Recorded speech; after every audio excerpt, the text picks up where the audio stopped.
Halo sahabat pendengar, selamat datang kembali di podcast Yonggelion. Terima kasih sudah meluangkan waktu untuk duduk sebentar, memasang earphone, dan mendengarkan renungan kita kali ini. Dimanapun saudara sedang berada sekarang, entah sedang di perjalanan, sedang rebahan sebelum tidur, sedang mengerjakan sesuatu di rumah, saya mau ajak saudara berhenti sejenak, menarik napas, dan menyimak firman Tuhan yang saya percaya sedang Tuhan siapkan khusus untuk hari ini. Tema kita kali ini adalah tenanglah, jangan takut.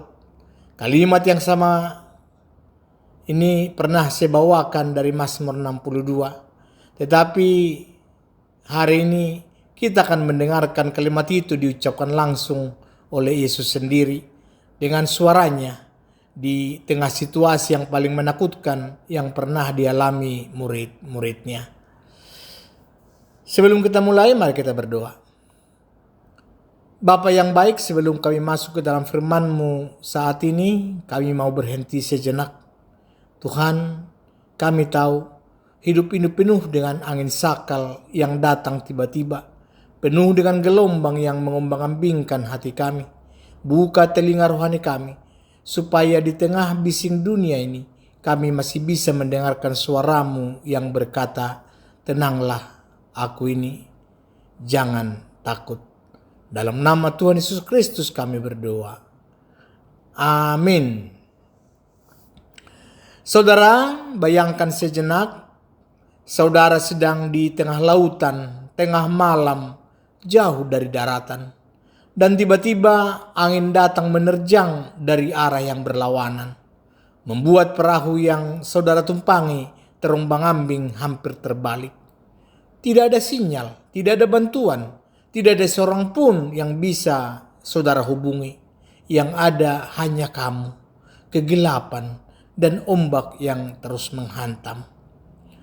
Bagi sebagian dari kita, gambaran itu bukan sekedar ilustrasi. Itu adalah gambaran nyata dari apa yang sedang kita alami. Ada yang sedang di tengah badai keuangan, gaji tidak cukup, cicilan menumpuk, usaha yang dibangun bertahun-tahun tiba-tiba goyah. Ada yang sedang di tengah badai kesehatan, entah diri sendiri atau orang yang dikasihi. Ada yang sedang di tengah badai hubungan, pernikahan yang retak, hubungan dengan anak yang menjauh, persahabatan yang berakhir dengan luka.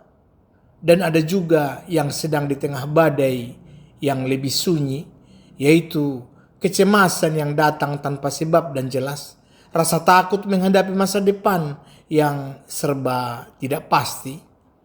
Saat ini kita akan belajar dari satu peristiwa yang sangat terkenal dalam Injil Matius. Ini ketika murid-murid Yesus mengalami badai yang sungguhan, badai yang mengancam nyawa mereka. Dan di tengah badai itu, Yesus datang dengan cara yang paling tidak terduga. Saudara-saudara, mari kita buka Alkitab kita dari Matius 14 ayat 22 sampai 33. Saya akan bacakan untuk kita semua. Sesudah itu Yesus segera memerintahkan murid-muridnya naik ke perahu dan mendahulinya ke seberang. Sementara itu ia menyuruh orang banyak pulang. Dan setelah orang banyak itu disuruhnya pulang, Yesus naik ke atas bukit untuk berdoa seorang diri. Ketika hari sudah malam, ia sendirian di situ. Perahu murid-muridnya sudah beberapa mil jauhnya dari pantai dan diombang-ambingkan gelombang karena angin sakal. Kira-kira jam 3 malam datanglah Yesus kepada mereka berjalan di atas air. Ketika murid-muridnya melihat dia berjalan di atas air, mereka terkejut dan berseru, "Itu hantu!" Lalu berteriak-teriak karena takut. Tetapi segera Yesus berkata kepada mereka, "Tenanglah, aku ini, jangan takut." Lalu Petrus berseru dan menjawab dia, "Tuhan, apabila Engkau itu, suruhlah aku datang kepadamu berjalan di atas air." Kata Yesus, "Datanglah." Maka Petrus turun dari perahu dan berjalan di atas air mendapatkan Yesus. Tetapi ketika dirasanya tiupan angin, takutlah ia dan mulai tenggelam lalu berteriak, "Tuhan, tolonglah aku." Segera Yesus mengulurkan tangannya, memegang dia dan berkata, "Hai orang yang kurang percaya, mengapa engkau bimbang?" Lalu mereka naik ke perahu dan angin pun redalah. Dan orang-orang yang ada di perahu menyembah dia, katanya, "Sesungguhnya engkau anak Allah." Sampai di situ bacaan kita. Saudara, untuk memahami peristiwa ini dengan utuh, kita perlu tahu apa yang terjadi tepat sebelumnya. Pasal 14, Matius dibuka dengan kabar kematian Yohanes Pembaptis yang dipenggal oleh Herodes. Ini sebuah kabar yang pasti membuat Yesus dan murid-muridnya berduka. Setelah itu, Yesus mencoba mengasingkan diri untuk berdoa, tetapi orang banyak mengikutinya, dan di sanalah terjadi mujizat 5 roti 2 ikan, memberi makan lebih dari 5.000 orang. Jadi sebelum peristiwa berjalan di atas air ini, murid-murid baru saja menyaksikan salah satu mujizat terbesar yang pernah dilakukan Yesus. Mereka baru saja melihat dengan mata kepala sendiri bagaimana 5 roti dan 2 ikan bisa mengenyangkan ribuan orang. Seharusnya iman mereka sedang berada di puncaknya. Tetapi saudara pendengar yang saya kasihi, disinilah pelajaran pertama yang sangat jujur dari Alkitab. Mujizat kemarin tidak otomatis menjadi jaminan iman yang kuat hari ini. Setelah mujizat itu, Yesus segera memerintahkan murid-muridnya naik ke perahu, mendahulinya ke seberang.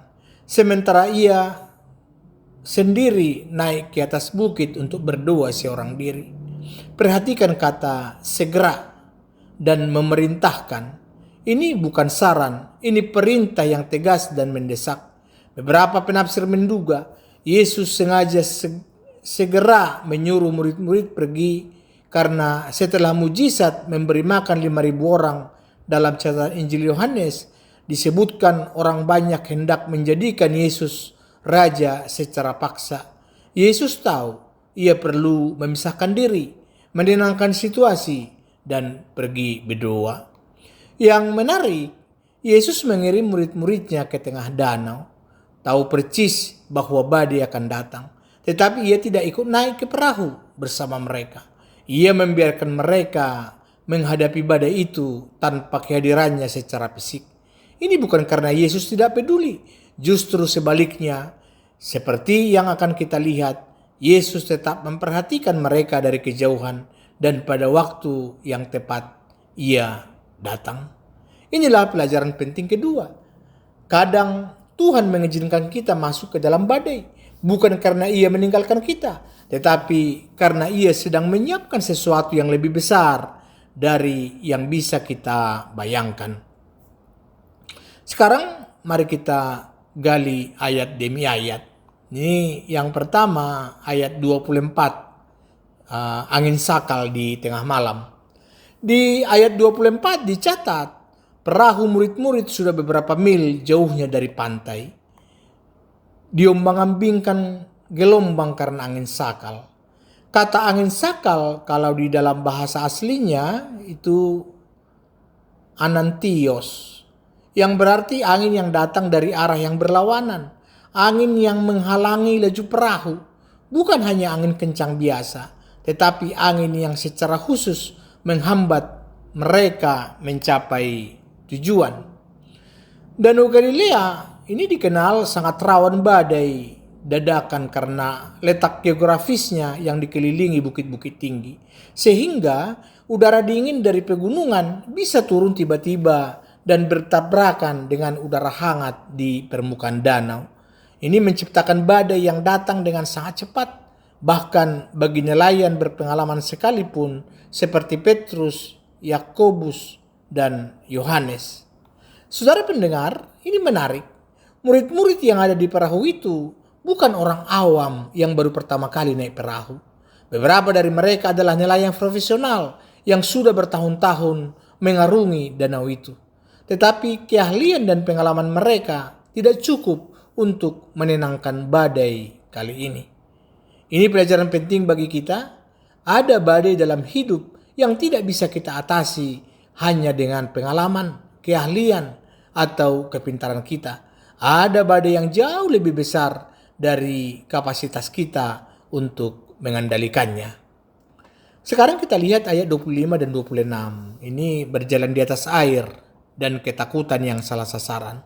Jadi kira-kira jam 3 dini hari, kalau dalam catatan Yahudi disebut waktu jaga keempat, waktu paling gelap dan paling melelahkan sebelum fajar. Yesus datang kepada mereka dengan berjalan di atas air. Bayangkan, mereka sudah berjuang melawan badai selama berjam-jam, sejak sore hingga menjelang subuh. Kelelahan secara fisik juga mental. Dan di tengah kelelahan itu, mereka melihat sesuatu yang membuat mereka semakin panik. Sesosok yang berjalan di atas permukaan air. Alkitab mencatat, mereka berseru, "Itu hantu!" Lalu berteriak-teriak karena takut. Perhatikan, ini ironi yang luar biasa di sini. Yang sebenarnya datang untuk menyelamatkan mereka, justru pada awalnya membuat mereka semakin ketakutan. Saudara pendengar, ini sering terjadi juga dalam hidup rohani kita. Kadang, cara Tuhan menolong kita datang dalam bentuk yang tidak kita kenali. Tidak sesuai dengan ekspektasi kita. Bahkan pada awalnya terasa seperti ancaman baru, bukan pertolongan. Sebuah teguran dari orang terdekat yang awalnya menyakitkan, ternyata itu adalah cara Tuhan menyelamatkan kita dari kesalahan yang lebih besar. Sebuah pintu yang tertutup yang awalnya kita tangisi, ternyata itu cara Tuhan mencegah kita masuk ke dalam kehancuran yang lebih dalam. Kita sering seperti murid-murid ini, salah mengenali wujud pertolongan Tuhan dan malah semakin ketakutan. Di ayat 27, "Tenanglah, aku ini, jangan takut." Inilah di titik puncak kepanikan mereka. Yesus segera berbicara. Perhatikan kata segera. Yesus tidak membiarkan ketakutan mereka berlarut-larut. Ia langsung merespon dengan 3 kalimat pendek yang begitu padat maknanya. "Tenanglah, aku ini, jangan takut." Kata tenanglah, kalau dalam bahasa Yunani, adalah bentuk perintah yang berarti beranilah, kuatkan hatimu. Ini bukan sekedar imbauan lembut atau untuk rileks, melainkan perintah tegas untuk mengumpulkan keberanian di tengah situasi yang secara manusiawi sangat menakutkan. Kata yang sama ini dipakai Yesus ketika menyembuhkan orang lumpuh dan perempuan yang sakit pendarahan. Selalu dalam konteks memberi keberanian di tengah situasi yang mustahil. Kalau ungkapan aku ini atau ego eimi, ini adalah ungkapan yang sangat penting secara teologis. Kalau dalam bahasa Yunani, ego eimi ini secara harfiah berarti akulah aku. Dan ungkapan ini adalah gema langsung dari perkataan Allah kepada Musa di semak duri yang menyala. Ketika Allah menyatakan dirinya sebagai aku adalah aku. Itu bisa kita lihat di Keluaran 3 ayat 14. Yesus tidak sekedar berkata, "Ini aku, jangan panik." Tetapi ia sedang menyatakan identitas ilahinya di tengah badai. Ia sedang berkata, "Akulah Tuhan yang sama yang menciptakan lautan ini, yang memegang kendali penuh atas angin dan gelombang." Inilah sebabnya, saudara pendengar, ketenangan yang ditawarkan Yesus bukan sekedar teknik relaksasi psikologis, bukan sekedar tarik napas, tenangkan diri. Ketenangan itu berakar pada satu fakta teologis yang kokoh, yang berbicara kepada kita di tengah badai adalah Tuhan sendiri, pencipta badai itu sendiri, yang berkuasa penuh atas setiap gelombang yang mengombang-ambingkan hidup kita. Kata jangan takut adalah bentuk larangan yang menunjukkan perintah untuk menghentikan sesuatu yang sedang terjadi, bukan sekedar mencegah sesuatu yang belum terjadi. Artinya, murid-murid sudah dalam kondisi takut dan Yesus memerintahkan mereka untuk berhenti dari ketakutan itu. Bukan karena situasinya sudah berubah, badai belum reda saat itu, tetapi karena kehadirannya sudah cukup menjaga alasan untuk berhenti takut. Ayat 28-29 ini keberanian Petrus untuk melangkah keluar dari perahu. Dari semua murid yang ada di perahu, hanya Petrus yang merespon dengan cara yang luar biasa berani. Ia tidak hanya ingin mendengar suara Yesus dari kejauhan, ia ingin datang, ia ingin berjalan di atas air yang sama, mendekat kepada Yesus. Ada yang menganggap permintaan Petrus ini sebagai kesombongan, tetapi saya melihatnya berbeda. Ini adalah bentuk iman yang berani mengambil resiko. Iman yang tidak puas hanya duduk aman di dalam perahu sambil mendengar suara Tuhan dari jauh, tetapi ingin benar-benar melangkah keluar, mempertaruhkan diri di atas janji Tuhan. Dan Yesus tidak menegur permintaan itu. Ia hanya berkata satu kata, "Datanglah." Maka Petrus turun dari perahu dan untuk beberapa saat sungguh-sungguh berjalan di atas air. Bayangkan momen itu. Bagaimana kaki manusia biasa menginjak permukaan air yang seharusnya tidak sanggup menopang berat badannya. Tetapi karena fokusnya tertuju kepada Yesus, itu terjadi. Ini adalah salah satu bukti paling nyata dalam Alkitab bahwa iman yang memandang kepada Kristus bisa membawa kita melampaui apa yang secara logika dan hukum alam seharusnya mustahil. Ayat 30-31 ini ketika fokus beralih, kita mulai tenggelam. Tetapi kemudian terjadi pergeseran kecil yang berakibat besar. Ayat 30 mencatat, ketika dirasanya tiupan angin, takutlah ia dan mulai tenggelam. Perhatikan urutannya dengan teliti. Petrus itu merasakan angin, lalu ia takut, lalu ia mulai tenggelam. Bukan sebaliknya. Angin itu sebenarnya sudah ada sejak awal. Sejak ia melangkah keluar dari perahu. Yang berubah bukan situasinya. Yang berubah adalah fokus perhatian Petrus. Selama matanya tertuju pada Yesus, ia bisa berjalan di atas air yang sama persis dengan air yang sedang bergolak karena badai. Tapi begitu perhatiannya beralih dari Yesus kepada kekuatan angin di sekelilingnya, imannya goyah dan ia mulai tenggelam. Ini menurut saya adalah salah satu pelajaran paling praktis dan paling jujur dalam seluruh kisah ini. Bukan berarti orang beriman tidak akan pernah merasakan angin kehidupan. Petrus tetap merasakan angin itu meskipun ia sedang berjalan dalam iman. Yang membedakan bukan ada atau tidak angin, badai, tekanan, melainkan kemana arah pemandangan kita ketika angin itu datang. Dan ketika Petrus mulai tenggelam, responnya luar biasa penting untuk kita ledani. Ia tidak mencoba berenang sendiri dengan kekuatannya. Ia tidak malu mengaku kegagalannya. Ia langsung berteriak, "Tuhan, tolonglah aku." Sebuah doa paling singkat, paling jujur, dan paling efektif dalam seluruh Alkitab kita. Di ayat 31 mencatat, segera Yesus mengulurkan tangannya memegang dia. Kata segera muncul lagi di sini sama seperti ketika Yesus segera berbicara menyenangkan mereka di ayat 27.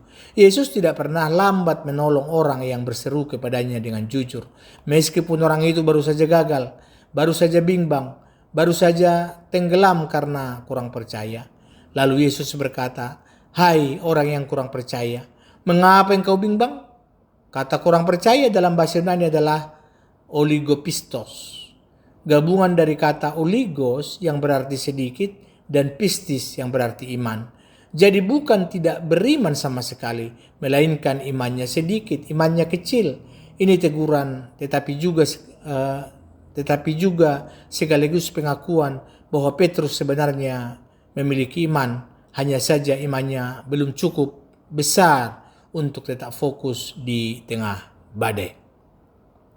Ayat 32-33, angin reda dan pengakuan yang lahir dari pengalaman. Jadi setelah Petrus dan Yesus naik kembali ke perahu, barulah anginnya reda. Perhatikan urutannya. Yesus tidak menenangkan angin terlebih dahulu sebelum menolong Petrus.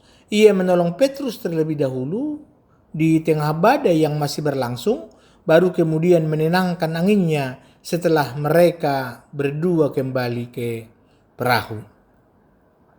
Ini menunjukkan sesuatu yang indah.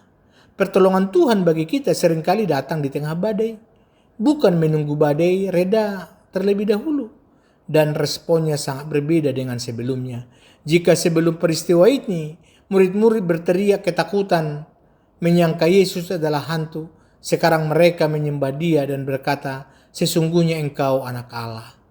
Pengakuan iman ini lahir bukan dari teori, bukan dari pelajaran semata, melainkan dari pengalaman nyata melihat kuasa Yesus atas badai dan atas kegagalan Petrus sekaligus. Sekarang mari kita bawa kisah ini masuk ke dalam kehidupan kita sehari-hari. Di zaman yang penuh dengan badai jenis baru yang tidak pernah dibayangkan murid-murid Yesus. Yang pertama, badai yang datang justru setelah mujizat. Ingat, badai ini terjadi tepat setelah murid-murid menyaksikan mujizat 5 roti dan 2 ikan. Beberapa banyak dari kita yang berpikir setelah mengalami berkat besar, setelah promosi jabatan, setelah pernikahan yang indah, setelah kelahiran anak, hidup kita seharusnya lancar-lancar saja. Tetapi kenyataannya, seringkali justru setelah momen sukacita besar, badai baru datang menghantam. Bisnis yang baru berkembang tiba-tiba diterpa krisis. Rumah tangga baru dibangun diuji dengan konflik. Ini bukan tanda Tuhan meninggalkan kita. Ini adalah pola yang wajar dalam perjalanan iman. Yang kedua, ketika pertolongan Tuhan datang dalam wujud yang tidak kita kenali. Murid-murid berteriak, itu hantu. Justru ketika pertolongan sesungguhnya sedang mendekat. Berapa banyak dari kita yang ketika menghadapi kesulitan justru menolak jalan keluar yang Tuhan sediakan karena bentuknya tidak sesuai ekspektasi kita? PHK yang menyakitkan tetapi membuka jalan ke pekerjaan yang jauh lebih sesuai panggilan hidup kita. Penolakan yang menyakitkan tetapi menyelamatkan kita dari hubungan yang toksik. Sakit yang membuat kita berhenti sejenak tetapi menyelamatkan kita dari kelelahan yang lebih parah. Kita perlu belajar untuk tidak buru-buru menghakimi setiap kejadian yang menakutkan sebagai sesuatu yang jahat, sebelum kita benar-benar mendengarkan suara Tuhan di dalamnya. Yang ketiga, berani melangkah keluar dari perahu kenyamanan. Ada banyak dari kita pendengar podcast ini yang sebenarnya sudah mendengar panggilan Tuhan untuk melangkah, untuk memulai sesuatu yang baru, untuk mengambil keputusan iman yang berani, tetapi kita memilih tetap duduk aman di dalam perahu, aman secara finansial dengan pekerjaan yang membosankan, tetapi tidak pernah berani mengejar panggilan yang sesungguhnya, aman dalam rutinitas rohani yang datar, tetapi tidak pernah berani bertumbuh lebih dalam relasi dengan Tuhan. Aman dalam hubungan yang nyaman tetapi stagnan, tidak pernah berani jujur menghadapi masalah yang sesungguhnya. Petrus dengan segala kekurangannya adalah satu-satunya murid yang berani turun dari perahu. Dan meskipun ia sempat tenggelam, ia adalah satu-satunya murid yang mengalami sensasi berjalan di atas air bersama Yesus. Saya percaya lebih baik melangkah keluar dari perahu dan sesekali tenggelam karena kurang percaya, daripada selamanya duduk aman di dalam perahu tetapi tidak pernah benar-benar melangkah atau tidak benar mengalami kuasa Tuhan secara nyata dalam hidup kita. Yang keempat, mengenali angin yang mengalihkan fokus kita hari ini. Di zaman Petrus, anginnya adalah angin sungguhan di Danau Galilea. Di zaman kita, anginnya berwujud lain.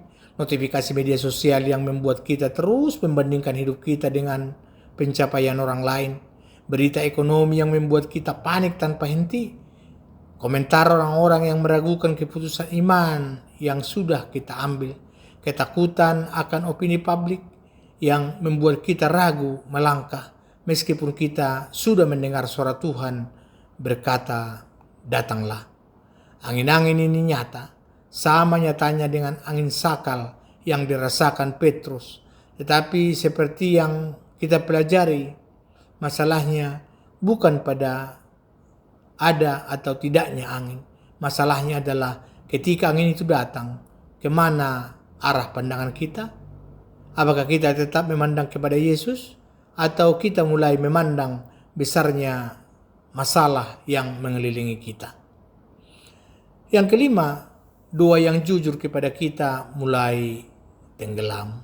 Salah satu hal paling menghibur dari kisah ini adalah Petrus tidak butuh doa yang panjang dan indah untuk diselamatkan. Ia hanya berteriak, "Tuhan, tolonglah aku." 4 kata.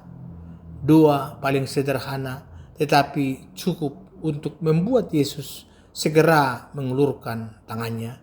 Saudara, kalau hari ini saudara sedang merasa tenggelam, entah karena belum atau karena beban pekerjaan, karena hubungan yang berantakan, karena kecemasan yang tidak berkunjung reda, saudara tidak butuh doa yang sempurna untuk memulai.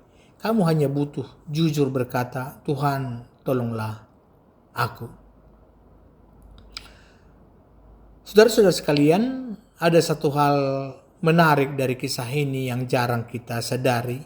11 murid lainnya tetap berada di dalam perahu selama badai berlangsung, mengalami angin dan gelombang yang sama persis dengan yang dialami Petrus. Tetapi hanya Petrus yang mengalami mujizat berjalan di atas air. Sekalipun juga hanya Petrus yang mengalami rasa hampir tenggelam karena imannya goyah. Ini menunjukkan sesuatu yang penting. Rasa aman yang dirasakan 11 murid di dalam perahu bukanlah rasa aman yang sejati. Itu hanya rasa aman yang pasif karena mereka tidak pernah keluar dari zona itu. Sementara Petrus, meskipun sempat gagal, mengalami 2 hal yang tidak pernah dialami 11 murid lainnya. Pengalaman mujizat berjalan di atas air dan pengalaman merasakan genggaman tangan Yesus secara langsung ketika ia hampir tenggelam. Saudara pendengar, mungkin hari ini Tuhan sedang mengundang saudara untuk berani seperti Petrus. Bukan untuk menjamin kamu tidak akan pernah goyah, tetapi untuk menjamin bahwa ketika kamu goyah pun tangan Tuhan sudah siap menopangmu. Tenanglah, jangan takut. Bukan karena badai di sekitarmu sudah reda. Mungkin badai itu masih akan terus berlangsung untuk beberapa waktu ke depan. Tetapi tenanglah, karena yang berjalan di tengah badai itu yang berkata, "Aku ini," adalah Tuhan yang sama yang menciptakan langit, lautan, yang berkuasa penuh atas setiap gelombang yang sedang menghantam hidupmu hari ini. Sebelum kita menutup renungan ini, saya mau ajak saudara bertanya jujur kepada diri sendiri. Angin apa yang sedang membuatmu takut hari ini?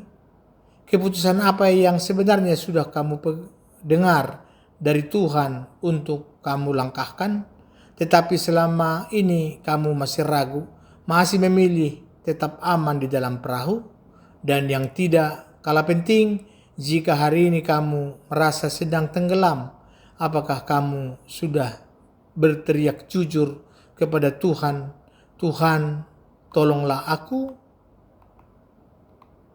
Amin. Mari kita berdoa. Tuhan Yesus, terima kasih untuk firman-Mu hari ini. Kami mengaku ada banyak angin dalam hidup kami yang membuat mata kami teralih dari-Mu. Kekhawatiran, tekanan pekerjaan, opini orang lain, ketakutan akan masa depan. Tuhan, kami rindu menjadi seperti Petrus yang berani melangkah keluar dari perahu kenyamanan kami, Meskipun kami tahu kami bisa saja goyah di tengah jalan. Dan kalaupun kami goyah, kalaupun kami mulai tenggelam hari ini, ajar kami untuk segera berseru dengan jujur, Tuhan tolonglah aku. Kami percaya Engkau tidak pernah terlambat mengulurkan tanganmu bagi siapapun yang berseru kepadamu. Tolonglah hati kami, Tuhan, bukan karena badai kami sudah reda, tapi karena kami tahu Engkaulah Tuhan yang berkuasa atas segala badai itu. Dalam nama Tuhan Yesus Kristus kami berdoa dan bersyukur. Amin. Terima kasih saudara sudah menyimak podcast hari ini. Kalau renungan ini menguatkan saudara, jangan simpan sendiri, bagikan kepada seseorang yang mungkin sedang butuh mendengar kalimat ini. Tenanglah, jangan takut. Tuhan Yesus berjalan di tengah badaimu, dan Ia tidak akan pernah membiarkan tangannya terlambat menjangkaumu. Sampai jumpa di renungan berikutnya. Tuhan Yesus memberkati.